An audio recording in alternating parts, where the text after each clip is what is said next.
মায়াপুরে যাচ্ছেন মুখ্যমন্ত্রী শুভেন্দু অধিকারী। যে ছবিটা দেখতে পাচ্ছেন কিছুক্ষণ আগের ছবি, চিনার পার্কের বাড়ি থেকে মায়াপুরের উদ্দেশ্যে রওনা দিয়েছেন মুখ্যমন্ত্রী শুভেন্দু অধিকারী। বৈষ্ণবদের সঙ্গে গো পূজন করবেন শুভেন্দু। ইসকনের গোশালায় হবে সেই পুজো। ইসকন দর্শনের পাশাপাশি সাধু সন্তদের সঙ্গে সৌজন্য সাক্ষাৎ করবেন মুখ্যমন্ত্রী হিসেবে দায়িত্ব নেওয়ার পর প্রথমবার মায়াপুরে। কিছুক্ষণের মধ্যেই রাজ্যের মুখ্যমন্ত্রী শুভেন্দু অধিকারী পৌঁছবেন মায়াপুরে। ইসকন চত্বর মুড়ে ফেলা হয়েছে কড়া নিরাপত্তায়।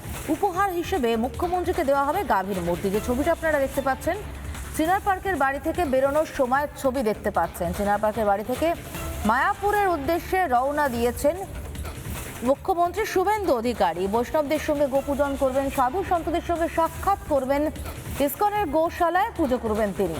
ইসকন দর্শনের পাশাপাশি সাধু সন্তদের সঙ্গে যে সৌজন্য সাক্ষাৎ রয়েছে তাও রয়েছে। চিনার পার্কের বাড়ি থেকে বেরোনোর ছবিটা দেখতে পাচ্ছেন আপনারা।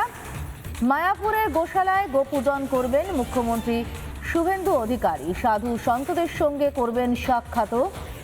মুখ্যমন্ত্রী হওয়ার পর প্রথমবার তিনি যাচ্ছেন, তার জন্য একাধিক বন্দোবস্ত করা হয়েছে। ইসকনে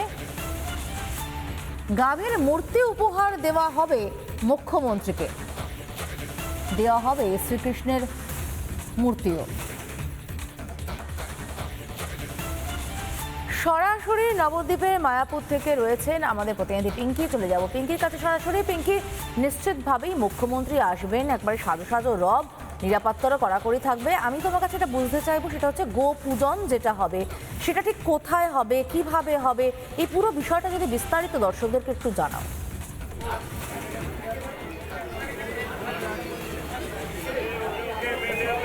দেখো, আমাদের সঙ্গে গৌরাঙ্গ রসিক মহাপ্রভু রয়েছেন, আমি একটু তার সঙ্গে সরাসরি কথা বলিনি, একটু প্লিজ আসবেন।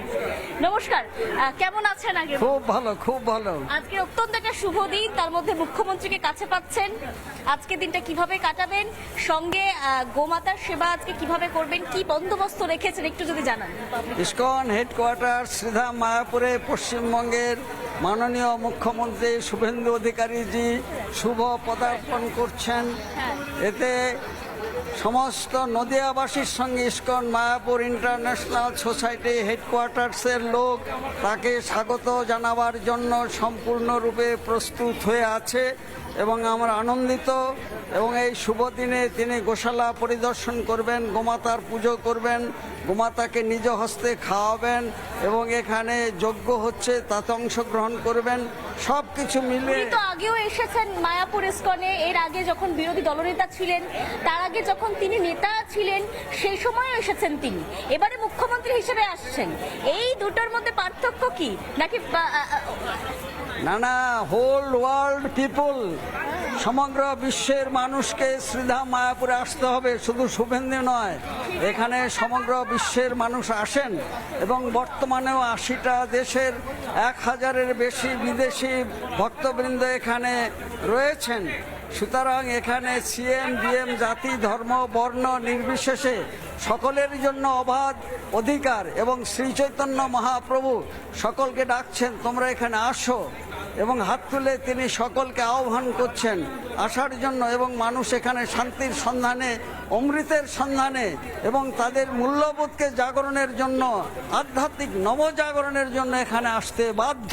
প্রভু, আপনারা আজকের মুখ্যমন্ত্রীকে পাচ্ছেন, এর আগে আমি যেটা বলছিলাম যে বিরোধী দলনেতাকে পেয়েছেন, রাজনৈতিক নেতৃত্বকে পেয়েছেন, কিন্তু আজকের একটি প্রশাসনিক প্রধানকে আপনি পাচ্ছেন, সাংবিধানিক প্রধানকে আপনারা পাচ্ছেন।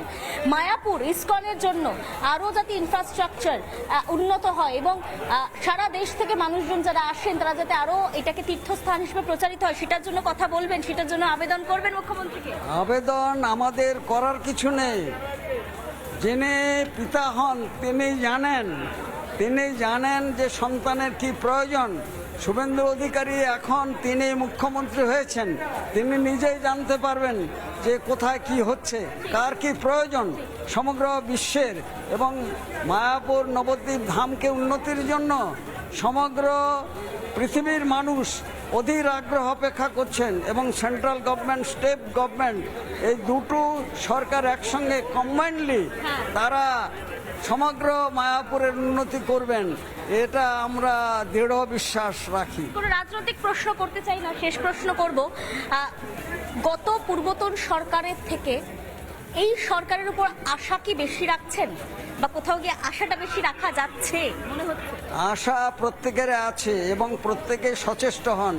শুভেন্দু অধিকারীর উপর এখন গুরু দায়িত্ব অর্পিত হয়েছে, তিনি সেটা কিভাবে সমাধান করবেন সেটা সম্পূর্ণ তার নিজের ব্যাপার এবং তিনি চেষ্টা করবেন। উনি আজকে নয়, দীর্ঘদিন থেকে আমাদের সঙ্গে সংযুক্ত। শুধু তাই নয়, তার পরিবারের একজন লোক সেই 500 বছর পূর্বে শ্রী চৈতন্য মহাপ্রভুর সঙ্গে চলে গিয়েছিলেন। সুতরাং 500 বছরের অধিক সময় থেকে আমাদের সঙ্গে তার এই যোগাযোগ, আত্মিক যোগাযোগ। তাহলে তো এটা বলা যেতে পারে আপনাদের কাছেও তিনি ঘরের ছেলের মতোই। আমাদের ঘরের ছেলে তো বটেই, তিনি এই বৈষ্ণব ঘরানার। শুধু তাই নয়, মিদনাপুরের মেছেদার একটি মন্দিরের সঙ্গেও তিনি সংযুক্ত রয়েছেন, আজকে নয় দীর্ঘদিন থেকেই। এবং আমরা আশা রাখি শ্রী চৈতন্য মহাপ্রভু তার অপার করুণা তার উপরে বর্ষিত হোক এবং তিনি সর্বসাধারণের কল্যাণের জন্য, পশ্চিমবঙ্গের উন্নতির জন্য, সারা বিশ্ববাসীর উন্নতির জন্য কর্মযজ্ঞ করুন এবং তিনি এগিয়ে আসুন। শুনে যাচ্ছে ওনার জন্য গোদুগ্ধের পায়েস তৈরি করা হয়েছে। আরে উনি তো আমাদের ঘরের ছেলে, সে তো অনেক কিছু হবে এবং সেটা উনি আজকে খুব শর্ট সময়ের জন্য আসছেন। আশা করছি ভবিষ্যতে আবার আসবেন এবং আমাদের সারা বিশ্বব্যাপী যেসব সেন্টার রয়েছে সেখানে যাবেন, তিনি সমাদৃত হবেন। অনেক ধন্যবাদ। গৌরাঙ্গ রসিক প্রভু ছিলেন আমাদের সঙ্গে। ধন্যবাদ প্রভু, আমাদের সঙ্গে ছিলেন এবং তিনি জানাচ্ছিলেন যে ঘরের ছেলের মতোই তিনি আজকে আসছেন, মুখ্যমন্ত্রী আসছেন। তার কারণ বহু বছর আগে শ্রী চৈতন্য দেবের সঙ্গে সঙ্গী বা ভক্ত হয়ে চলে গিয়েছিলেন শুভেন্দু অধিকারীর পরিবারের সদস্য বা পূর্বসূরি। অতএব সেই অংশ থেকে, সেই জায়গা থেকে দাঁড়িয়ে শুভেন্দু অধিকারী শুধুমাত্র মুখ্যমন্ত্রী হিসেবে এখানে আসছেন তা কিন্তু নয়, বরং আজকের প্রভু বা ছেলে হয়ে আসছেন অনেকটা। পিঙ্কি, সঙ্গে থাকো। নানা ধরনের কন্টেন্ট দেখার জন্য লাইক করুন, শেয়ার করুন আমাদের ফেসবুক পেজ, সাবস্ক্রাইব করুন আমাদের ইউটিউব চ্যানেল। পাশাপাশি অন্যান্য ব্রেকিং নিউজের জন্য অবশ্যই চোখ রাখুন রিপাবলিক বাংলায়।